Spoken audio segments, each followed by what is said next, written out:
આમ આદમી પાર્ટીના પ્રદેશ પ્રમુખ ઈશુદાન ગઢવીની મુશ્કેલીઓ વધી શકે છે, કેમ કે પોલીસ સ્ટેશનની અંદર જઈને તેમણે જે પોલીસ કર્મચારીઓનો ઉધડો લીધો, જે આક્રોશમાં આવીને વર્તન કર્યું, તેના કારણે તેમની સામે ગુનો નોંધવાની તજવીજ હવે પોલીસ દ્વારા હાથ ધરવામાં આવી છે।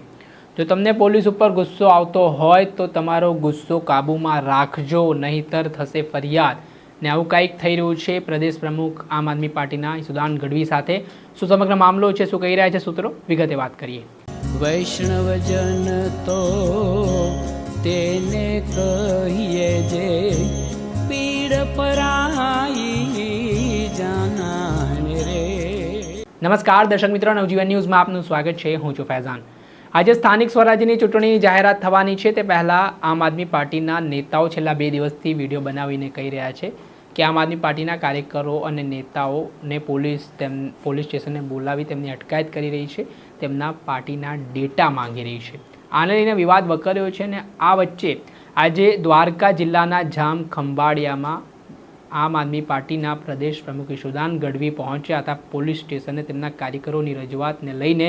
ત્યારે હવે એવું કહેવાય રહ્યું છે કે આ પ્રદેશ પ્રમુખ ઈશુદાન ગઢવીની પોલીસે અટકાયત કરી છે અને હવે ગુનો નોંધવાની તજવીજ શરૂ કરી છે।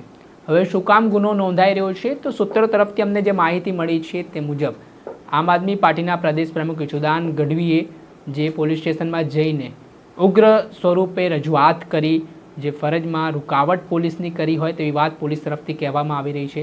સાથે જ પોલીસ સ્ટેશનની અંદર ખુરશી પણ પછાડવામાં આવી હોય તેવા આક્ષેપો સામે આવી રહ્યા છે, જે બાબતને લઈને તેમની સામે આવી કલમો હેઠળ ગુનો નોંધવાની શરૂઆત પોલીસે કરી છે। ને આના જ કારણે હવે આમ આદમી પાર્ટીના કાર્યકરો અને નેતાઓનો ગુસ્સો છે તે જોવા મળી રહ્યો છે।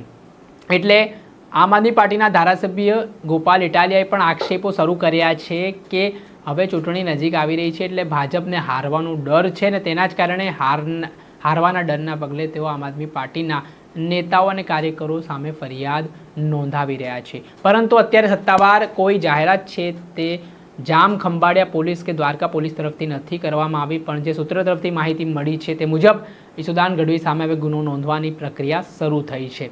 દર્શક મિત્રો, આ ઘટનાથી જોડાયેલા પડે અપડેટો આપના સુધી પહોંચાડતા રહીશું, એટલે નવજીવન ન્યૂઝ જોતા રહો।